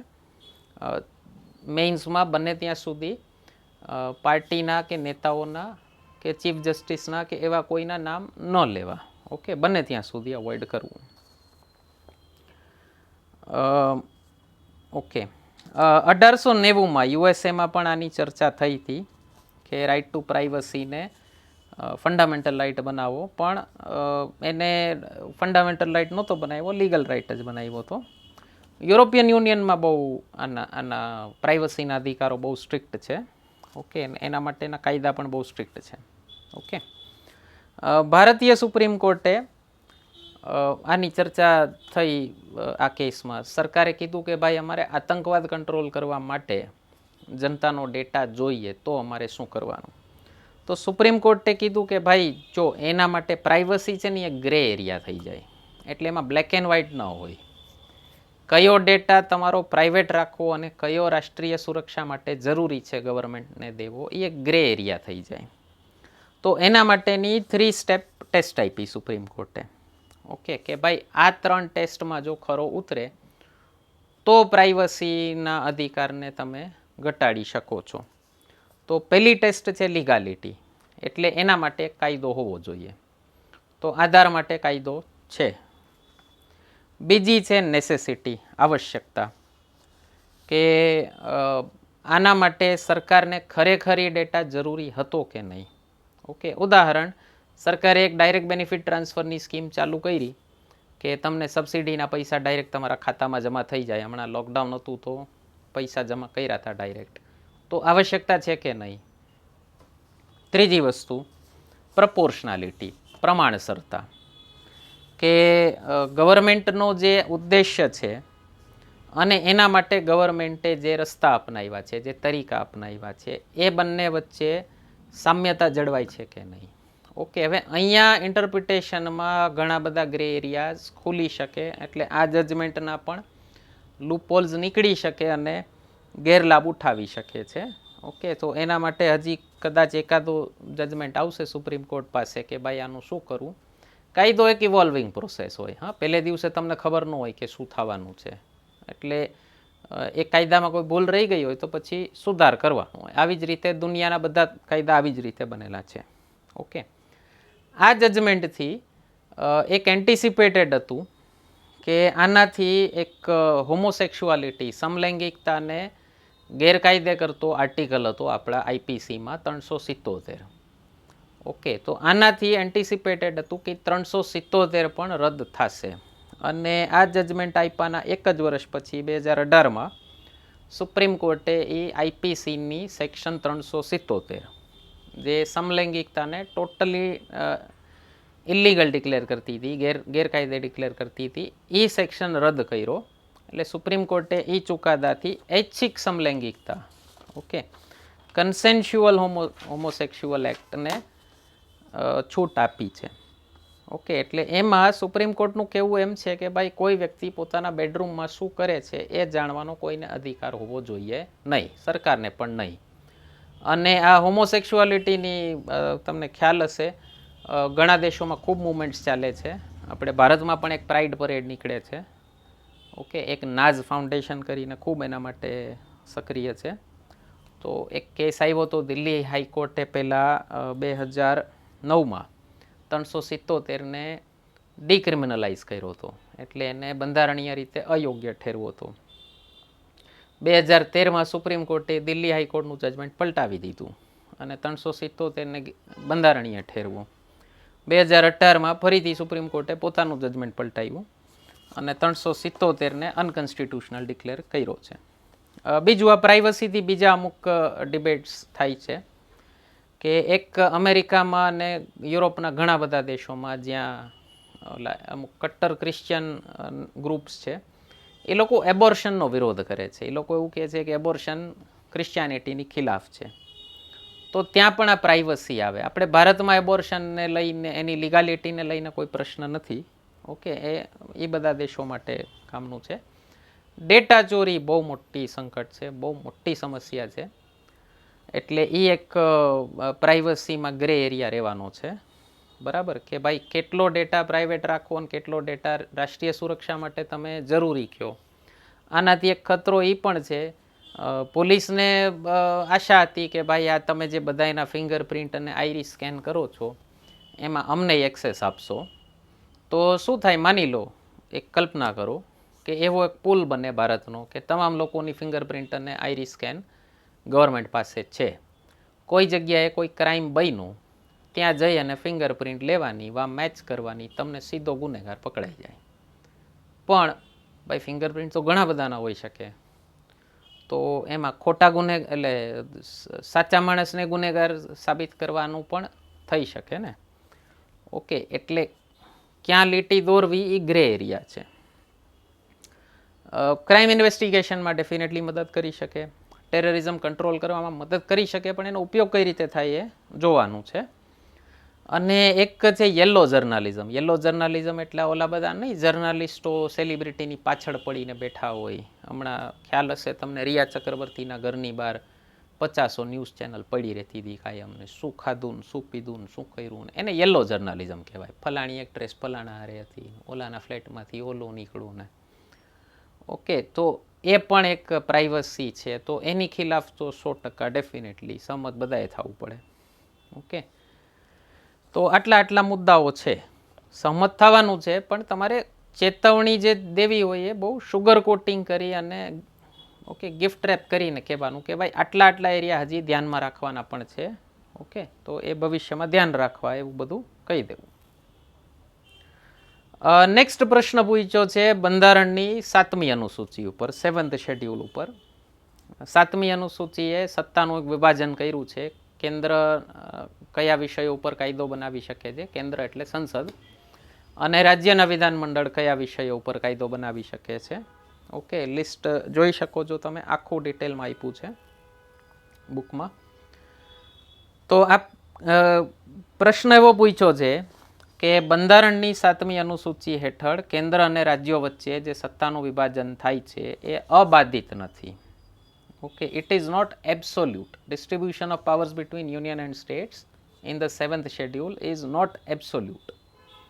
આ વિધાનની ચકાસણી કરો, એક્ઝામિન ધી સ્ટેટમેન્ટ. ઓકે, 3 યાદીઓ છે 7મી અનુસૂચિમાં. કેન્દ્ર યાદી, યુનિયન લિસ્ટ, જેમાં 98 વિષયો છે. એના ઉપર કાયદો બનાવવાની સત્તા ફક્ત સંસદ પાસે જ છે. ઓકે, જેમાં વિદેશ નીતિ, ડિફેન્સ, યુદ્ધ, સંધિ એવા બધા વિષયો છે. બીજી છે રાજ્ય યાદી, સ્ટેટ લિસ્ટ, એમાં 59 વિષયો છે. એના ઉપર કાયદો બનાવવાની સત્તા ફક્ત રાજ્ય સરકાર પાસે જ છે, જેમ કે police, law and order, health વગેરે. ઓકે, અને ત્રીજું છે કન્કરન્ટ લિસ્ટ, સંયુક્ત યાદી, જેમાં 52 વિષયો છે. એના ઉપર કાયદો બંને બનાવી શકે છે, કેન્દ્ર સરકારે બનાવી શકે છે, રાજ્ય સરકારે બનાવી શકે છે. ઉદાહરણ એજ્યુકેશન, જેમ કે ગુજરાત બોર્ડે ચાલે છે, સેન્ટ્રલ બોર્ડે ચાલે છે, બે પેરેલલ ચાલે છે.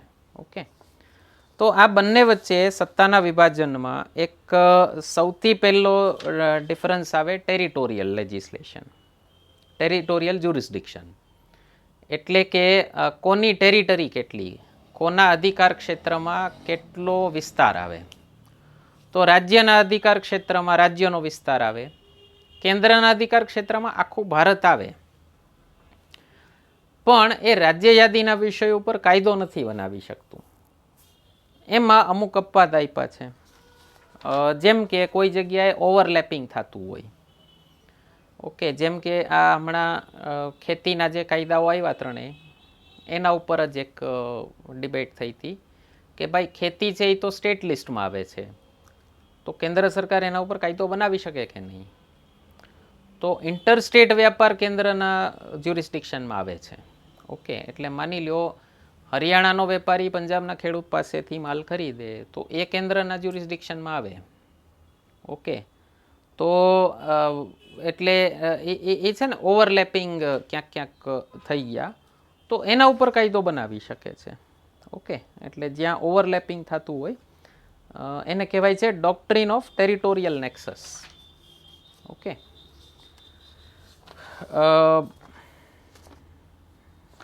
બીજો એક પ્રશ્ન આવે કે શું આ બધા અધિકારો અબાધિત છે રાજ્યના, કે રાજ્ય યાદીમાં જેટલા વિષયો છે એના ઉપર કેન્દ્ર ક્યારેય કાયદો બનાવી જ ન શકે? તો એના માટે અમુક અપવાદો આપેલા છે. ઓકે, બાબા સાહેબ આંબેડકરે ભારતના બંધારણને સમવાયતંત્ર કીધું હતું, પણ સાથે સાથે એવું કીધું હતું કે ભારતનું બંધારણ એક અલગ પ્રકારનું સમવાયતંત્ર છે. ઓકે, બાબા સાહેબ આંબેડકરે એવું કીધું હતું કે ભારતમાં રાજ્યો પોતપોતાના ક્ષેત્રમાં કાયદો બનાવવા માટે સાર્વભૌમિક છે અને કેન્દ્ર પોતાના ક્ષેત્રમાં કાયદો બનાવવા માટે સાર્વભૌમિક છે. ઓકે, પણ આપણું બંધારણ કેવું સમવાયતંત્ર છે? ફ્લેક્સિબલ છે. ઇમરજન્સીની સ્થિતિમાં એ પોતાની જાતને યુનિટરી સ્ટ્રક્ચરમાં એકલ બંધારણમાં, એકીય વ્યવસ્થાવાળા બંધારણમાં મોલ્ડ કરી શકે છે, પોતાની જાતને ફ્રેમ કરી શકે છે. ઓકે, તો એક ઉદાહરણ અનુચ્છેદ 249 છે. આ બુકમાં 2 પેજીસ આપ્યા છે એના 7મી અનુસૂચિ માટેના, અને એના એ છાપી નાખો ને આમને એમ તો પણ ચાલી જાય એવું છે. 133-34. તો અનુચ્છેદ 249માં એવું કીધું છે કે જો રાજ્યસભા 2/3 બહુમતથી એવો ઠરાવ પસાર કરે કે ભાઈ અમુક સમય માટે રાજ્ય યાદીના કોઈ પર્ટિક્યુલર વિષય ઉપર સંસદ કાયદો બનાવશે, તો એટલો સમય માટે સંસદ કાયદો બનાવી શકે. ઓકે, આમાં આ જ અનુચ્છેદમાં લિમિટ પણ આપી છે કે સંસદ પાસે એવી સત્તા ફક્ત 1 વર્ષ પૂરતી રહેશે. 1 વર્ષ પછી જો જરૂર લાગે કે હજી આ વિષય ઉપર કાયદો બનાવવાની સત્તા સંસદને સોંપવાની જરૂર છે, તો હજી 1 વર્ષ એને આગળ વધારી શકાય. પણ ભારતનું સમવાયતંત્ર ક્યારેય ખતરામાં ન આવે. સમવાયતંત્ર મીન્સ એક કેન્દ્રની સરકાર છે, એક રાજ્યની સરકાર છે, બે પેરેલલ ચાલે છે. ઓકે, બેયને આપસમાં ક્યાંય ક્લેશ નથી થતા. તો કેન્દ્ર ક્યારેય રાજ્ય સરકારને કબજે ન કરી લે. ઓકે, એને સુપરસીડ ન કરી લે. એના માટે સમવાયતંત્ર જળવાઈ રહે, એના માટે આ જ આર્ટિકલમાં એક ચેક પણ આપેલો છે કે આ 1 વર્ષ પૂરું થાય ને, જ્યારથી રાજ્યસભાએ ઠરાવ પસાર કર્યો હોય એનું 1 વર્ષ પૂરું થાય એટલા સમય સુધીમાં સંસદ કોઈ કાયદો બનાવી શકે, 1 વર્ષ સુધી. પણ એ વર્ષ પૂરું થાય પછી 6 મહિના પછી એ કાયદો એની માન્યતા ખતમ થઈ જશે. એટલે ફરીથી પાછા રાજ્ય યાદીના વિષયો ઉપર કાયદો બનાવવાની સત્તા રાજ્ય પાસે રિસ્ટોર થઈ જશે, ફરીથી એ સત્તા રાજ્ય પાસે વહી જશે. એટલે ક્યારેય કેન્દ્ર રાજ્યની સત્તા પરમેનન્ટલી ન ઘટાડી શકે. ક્યારે એવી સ્થિતિ લાગે કે રાષ્ટ્રહિતમાં જરૂર છે તો થઈ શકે. જેમ કે હેલ્થ છે એ સ્ટેટ સબ્જેક્ટ છે. અત્યારે એક બહુ મોટી મુસીબત ચાલે છે, આપણને ખ્યાલ છે. ઓકે, અત્યારે માની લો રાજ્યસભા 2/3 મેજોરિટીથી એક ઠરાવ પસાર કરે કે ભાઈ 1 વર્ષ માટે હેલ્થ ઉપરના તમામ કાયદા સંસદ બનાવશે, એટલે આ બધા હોસ્પિટલ બધા કેન્દ્ર સરકારની અંદર વયા જશે. તો 1 વર્ષ માટે એવો કાયદો સંસદ બનાવી શકે. એની માન્યતા વર્ષ પતે પછી મેક્સિમમ 6 મહિના સુધી રહેશે, થઈ શકે. પંજાબમાં ખાલિસ્તાની આતંકવાદ સમયે આ અનુચ્છેદનો ઉપયોગ થયો હતો. એના પછી એક અનુચ્છેદ 250માં આપેલું છે. મેં આ બુક અનુચ્છેદ વાઇઝ એટલે લખી છે કે એક તો તમને અનુચ્છેદ યાદ હોય અને મેઇન્સમાં લખી નાખો ને તો માર્ક્સ બીજા કરતાં વધુ સારા મળે. ઓકે, પણ એ અનુચ્છેદ વાંચ્યા હોય તો યાદ હોઈ શકે કે ખબર હોઈ શકે. ટોપિક વાઇઝ જ વાંચ્યું હોય તો પતી ગયું, તો ખ્યાલ જ નહીં હોય તમને આર્ટિકલ કયા હોય છે. અનુચ્છેદ 250માં લખ્યું છે રાષ્ટ્રીય ઇમરજન્સી, રાષ્ટ્રીય કટોકટી, નેશનલ ઇમરજન્સી જ્યારે અમલમાં હોય, અનુચ્છેદ 352 વાળી, ત્યારે રાજ્ય યાદીના કોઈ પણ વિષય ઉપર સંસદ કાયદો બનાવી શકે છે. પછી 356 વાળી ઇમરજન્સી એટલે કે રાષ્ટ્રપતિ શાસન અમલમાં હોય, ત્યારે એ પર્ટિક્યુલર રાજ્ય માટે રાજ્ય યાદીના વિષયો ઉપર પણ કાયદો સંસદ બનાવી શકે છે. એ રાજ્યનું બજેટ પણ પાર્લામેન્ટમાં પ્રેઝન્ટ થાય છે, ભારતના ફાઇનાન્સ મિનિસ્ટર પ્રેઝન્ટ કરે છે. ઓકે. અને 360 અમલમાં હોય, ફાઇનાન્શિયલ ઇમરજન્સી હોય, ત્યારે રાષ્ટ્રપતિ રાજ્યોને કહી શકે છે કે તમારા બજેટ પહેલાં મને બતાવજો પછી પ્રેઝન્ટ કરજો.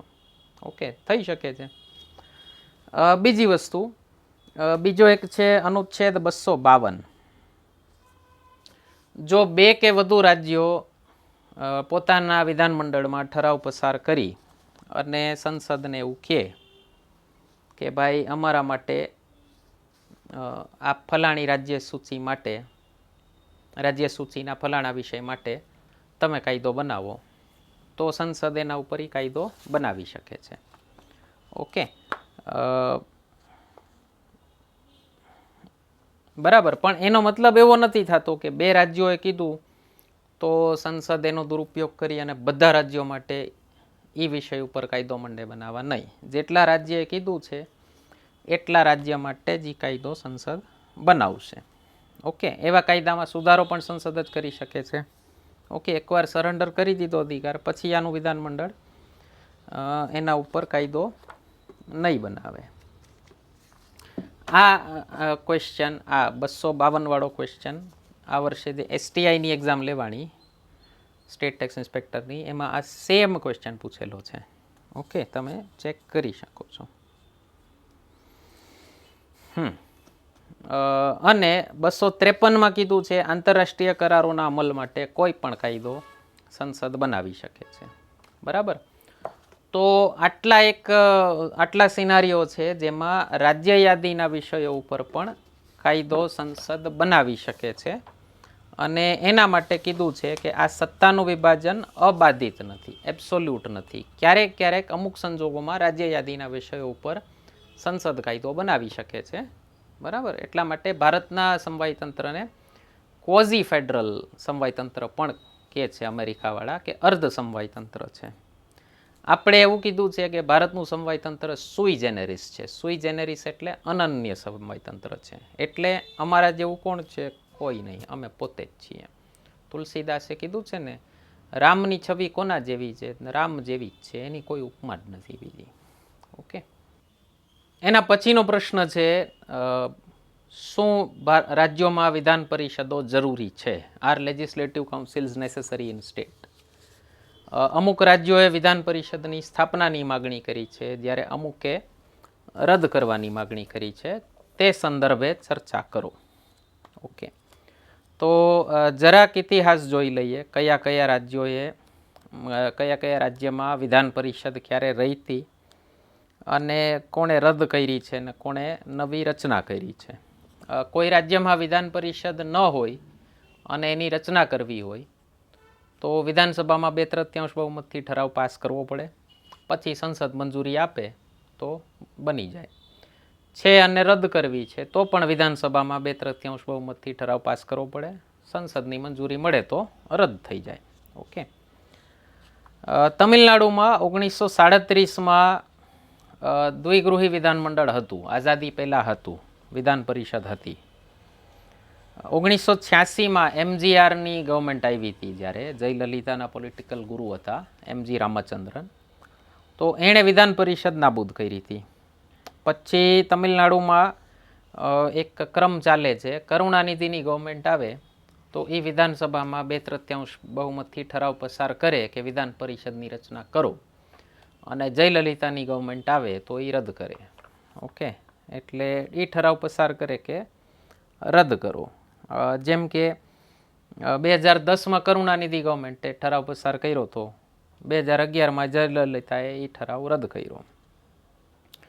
પશ્ચિમ બંગાળમાં પણ વિધાન પરિષદ હતી, એ 1969માં નાબૂદ કરવામાં આવી. આંધ્રપ્રદેશમાં આઝાદી પછી રચના થઈ વિધાન પરિષદની 1958માં. 1985માં નાબૂદ કરી. 2007માં ફરીથી રચના થઈ અને અત્યારે જગનમોહન રેડ્ડીની ગવર્મેન્ટે, એટલે એના બાપુજીએ 2007માં એના બાપુજી સીએમ હતા ત્યારે એણે વિધાન પરિષદ બનાવડાવી હતી અને હવે જગનમોહન રેડ્ડી પોતે સીએમ બન્યા પછી રદ કરવાનો ઠરાવ પાસ કર્યો છે. પંજાબમાં 1969માં વિધાન પરિષદ રદ કરી હતી. આસામે 2010માં અને રાજસ્થાને 2012માં વિધાન પરિષદની રચના કરવાનો ઠરાવ પસાર કર્યો છે. ઓડિશાએ 2018માં ઠરાવ પસાર કર્યો છે. આ એકેયને હજી સંસદની મંજૂરી મળી નથી. અને જમ્મુ કાશ્મીરમાં વિધાન પરિષદ હતી 2019માં જ્યારે જમ્મુ કાશ્મીરને સ્ટેટમાંથી યુનિયન ટેરિટરી કેન્દ્ર શાસિત પ્રદેશ બનાવવામાં આવ્યું ત્યારે એની વિધાન પરિષદ સંસદે રદ કરી હતી. યુનિયન ટેરિટરીની મંજૂરી લેવાની જરૂર નથી. ઓકે, જમ્મુ કાશ્મીર આમ પણ નાનું સ્ટેટ છે એટલે વિધાન પરિષદનો સ્કોપ પણ નથી. હવે પ્રશ્ન પૂછ્યો છે આપણને કે શું જરૂરી છે કે નહીં, તો પહેલાં એના જમા પાસા જોઈ લઈએ. વિધાન પરિષદના એડવાન્ટેજીસ શું છે, પ્રોઝ શું છે એના. એક આર્ગ્યુમેન્ટ એવી દે છે કે જો બે હાઉસીસ હોય તો ચર્ચા વધુ સારી થાય. ઓકે, વધુ ચર્ચા થાય તો કંઈક જનતાના હિતમાં કંઈક ડિસિઝન આવે. બરાબર. બીજું, આ અપર હાઉસની નો ટ્રેન્ડ અંગ્રેજોએ એટલે શરૂ કર્યો હતો કે લોઅર હાઉસમાં એ લોકો એવું કીધું કે ભાઈ લોઅર હાઉસમાં ઇલેક્ટેડ લોકો આવશે, ચૂંટાયેલા પ્રતિનિધિઓ આવશે, તો એ લોકો અભણ હશે. અપર હાઉસમાં નોમિનેશનની પ્રોસેસ છે એટલે રાજ્યસભામાં 12 મેમ્બર રાષ્ટ્રપતિ નોમિનેટ કરે છે, વિધાન પરિષદમાં રાજ્યપાલ મેમ્બર્સ નોમિનેટ કરે છે. તો એટલીસ્ટ એટલા લોકો તો ભણેલા હશે તમારી સંસદમાં. ઓકે, એવો એ લોકોનો મતલબ હતો. અને વિધાન પરિષદમાં જે ચૂંટણી થાય છે એમાં અમુક સીટ છે એ સ્ટેટના ગ્રેજ્યુએટ્સ જ ઇલેક્ટ કરે છે, અમુક સ્ટેટ છે એ ટીચર્સમાંથી જ ઇલેક્ટ થાય છે. ઓકે, તો એવું અનુમાન છે કે વિધાન પરિષદના જે મેમ્બર્સ હશે એ થોડાક વધુ ભણેલા હશે એટલે વધુ સારી ચર્ચા થશે. બીજું એક આર્ગ્યુમેન્ટ એવી છે કે જે ઇન્ટેલેક્ચ્યુઅલ લોકો હોય, જે વધુ ભણેલા નેતાઓ હોય, એ લોકો ઘણી વખત સરકારમાં કામ સારું કરી શકે પણ એનો જનતા સાથેનો કનેક્ટ બહુ સારો ન હોય. ઓકે, જેમ કે મનમોહન સિંહ, અરુણ જેટલી, તો એ લોકો પ્રત્યક્ષ જઈને ઇલેક્શન નહીં લડી શકે, લડવા જશે તો કદાચ હારી પણ જાય એવું બને. ઓકે, એટલા માટે એ લોકોને અપર હાઉસમાં મોકલી દે અને એને ઇલેક્શનની ચિંતા નથી કરવાની, તો એ જનતાનું કામ વધુ સારી રીતે કરી શકે. ઓકે, એટલે એક ઉદાહરણ, એક ફાયદો આ પણ છે જમા પાસું. ત્રીજી વસ્તુ એવું કહે છે કે વિધાનસભામાં માની લો ખાસ કરીને કોઈ બહુ પોપ્યુલર ગવર્મેન્ટ આવી ગઈ હોય, બહુ મોટો મેન્ડેટ મળી ગયો, તો એની ઓટોક્રસી ન ચાલે, એટલે એની તાનાશાહી ન ચાલે કે ભાઈ સીએમ કે એ પ્રમાણે બધા કાયદા પાસ થાય જ. પાર્ટીમાં તો પાર્ટી ડિસિપ્લિન ચાલતી હોય, વિપક્ષ વિધાનસભામાં હોય નહીં. ઓકે, તો માની લો વિધાનસભામાં એક પાર્ટીની ગવર્મેન્ટ છે અને વિધાન પરિષદમાં પણ એ જ પાર્ટીની ગવર્મેન્ટ આવી જાય, તો શું થાય, એ વિધાન પરિષદમાં માની લો મિક્સ્ડ મેમ્બર્સ છે, તો શું થાય, વિધાનસભાની સત્તા અબાધિત ન રહે, એના ઉપર એક ચેક્સ એન્ડ બેલેન્સીસ રહે. ઓકે, અને આનો એક નુકસાન પણ છે કે માની લો જે પાર્ટીને વિધાનસભામાં પ્રચંડ બહુમતી મળી છે, ઉદાહરણ યુપી, માની લો એ જ પાર્ટીને વિધાન પરિષદમાં પણ મેજોરિટી મળી જાય તો વિધાન પરિષદનો કોઈ ઉપયોગ જ ન રહે. તો એને ડિટ્ટો ચેમ્બર કહે છે. ડિટ્ટો ચેમ્બર એટલે આણે જે કીધું એ ઓલાએ કરી નાખ્યું, દાઈ દાઈ. એની સામે માની લો એક પાર્ટીને વિધાનસભામાં મેજોરિટી મળી અને બીજીને વિધાન પરિષદમાં મેજોરિટી છે, તો જરૂરિયાત વગરની ટસલ થાય રાખે, ઓલો બિલ પાસ નહીં થવા દે. અને આમ જોવો તો વિધાન પરિષદ પાસે ખાસ કોઈ સત્તા નથી. વિધાન પરિષદ બિલ રદ કરે તો વિધાનસભા બીજી વારી બિલ પાસ કરી દે તો એ બિલ કાયદો બનવાનું જ છે. વિધાનસભાએ કોઈ બિલ પાસ કર્યું તો એ બિલ વિધાન પરિષદમાં જાય, વિધાન પરિષદ પાસે 3 મહિના છે ઓકે, 3 મહિનામાં પાસ ન કરે, વિધાનસભા બીજી વખત પાસ કરી નાખે. બીજી વાર વિધાન પરિષદ પાસે 1 મહિનો છે. આ 1 મહિનામાં પણ એ બિલ પાસ નથી કર્યું તો એમ માની લેવાનું કે 2 હાઉસે બિલ પાસ કરી દીધું. તો વિધાન પરિષદ વધીને શું કરી શકે? 4 મહિના માટે કોઈ બિલને પાસ થતું અટકાવી શકે. તો બીજું નુકસાન છે કે ભાઈ જનતાએ જનાદેશ આપ્યો છે, જે સમર્થન આપ્યું છે એ વિધાનસભાના સભ્યોને આપ્યું છે. આપણે ડાયરેક્ટલી ઇલેક્ટ કરીને મોકલીએ છીએ વિધાનસભાના સભ્યોને. તો એ જનાદેશનું પણ ક્યાંક નુકસાન જાય છે કે વિધાન પરિષદવાળા ખાલી 4 મહિના ડિલે કરી નાખે બિલને પોલિટિકલ કારણોથી, અમને હરાવ્યા હતા હવે આવી જાજો. ઓકે, તો આ એક બીજું નુકસાન છે. ત્રીજું નુકસાન, એક જે પાર્ટીના જે સિનિયર નેતાઓ છે જે ચૂંટાઈ ન શક્યા, માની લો ચૂંટણીમાં હારી ગયા, તો એને એક બેકડોર એન્ટ્રી મળી જાય. ઓકે, કે ભાઈ ઊભા રહેવાનું વિધાનસભાના ઇલેક્શનમાં, ચૂંટાઈ ગયા તો ઠીક, ન ચૂંટાયા તો આપણે પાર્ટીમાં એટલા સિનિયર તો છીએ જ કે ભૂખ્યા તો આપણે ક્યારેય મરશું જ નહીં, તો પાર્ટી આપણને વિધાન પરિષદમાંથી મોકલી દેશે. ઓકે, અને 2 બહુ પોપ્યુલર નેતાઓ, એટલે એકચ્યુઅલી વિધાન પરિષદ એવા નેતાઓ માટે છે કે જે ઇલેક્શન નથી લડી શકતા, છતાં પાર્ટી માટે એટલા સિનિયર છે, એટલા ઇમ્પોર્ટન્ટ છે કે એને કોઈક પદ આપવું પડે એમ છે, એને સાચવવા પડે એમ છે, અને એનો બોજ ખાલી જનતા ઉઠાવે છે, એક્સચેકરને એનો ખર્ચો ઉપાડવો પડે છે. એટલે આ લોકોને સફેદ હાથીઓ પણ કીધેલા છે. ઓકે, તો એકંદરે એક આર્ગ્યુમેન્ટ એવી છે ભારતમાં કે આનો જવાબ તમારે કઈ રીતે દેવાનો. તમે જો ગુજરાતમાં વિધાન પરિષદ નથી એટલે તમે કહી શકો કે ભાઈ અમારું કામ તો ફર્સ્ટ ક્લાસ ચાલે છે, કોઈ રાજ્યમાં વિધાન પરિષદ ન હોય તો આટલું સારું કામ કરી શકે, પણ તમારે બંધારણની જોગવાઈઓને તદ્દન વિરુદ્ધ નથી લખવાનું.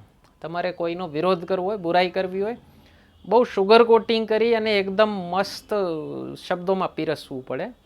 ઓકે, તમારે બ્યુરોક્રેટ થવું છે તો બ્યુરોક્રેટી હોય જે વિરોધી નેતા આગળ પણ પોતાનું કામ કરાવી લે. ઓકે, તો તમારે તમારી, માની લો નેતા તમારો એટલો અભણ છે કે એને સમજાતું જ નથી વાત કઈ રીતે કરવી કે કામ કઈ રીતે કરાવવું. ઓકે, અથવા નેતા તમારી વાત માનતો જ નથી, દૂર વિરોધી છે, તો પણ એને પણ તમારી વાત ગળે ઉતરી અને કન્વિન્સ કરાવવાની એવી શૈલી તમારી હોવી જોઈએ. ઓકે, એટલે તમારે એવું કહેવાનું કે આના વિશે બધા રાજ્યોમાં એક પોઝિટિવ ચર્ચા થવી જોઈએ, સકારાત્મક ચર્ચા થવી જોઈએ કે ભાઈ જો વિધાન પરિષદ, બધા રાજ્યોમાં કેટલા બિલ વિધાનસભાએ પાસ કર્યા હતા, એમાં વિધાન પરિષદનો શું રોલ હતો. ઓકે, એના ઉપર એક ચર્ચા થવી જોઈએ. એનાથી ખરેખર મોડું થયું કે જનતાના હિતમાં ફેસલા લેવાયા, અને એ બધાનો નિષ્કર્ષ લઈ અને એક નિર્ણય લેવો જોઈએ.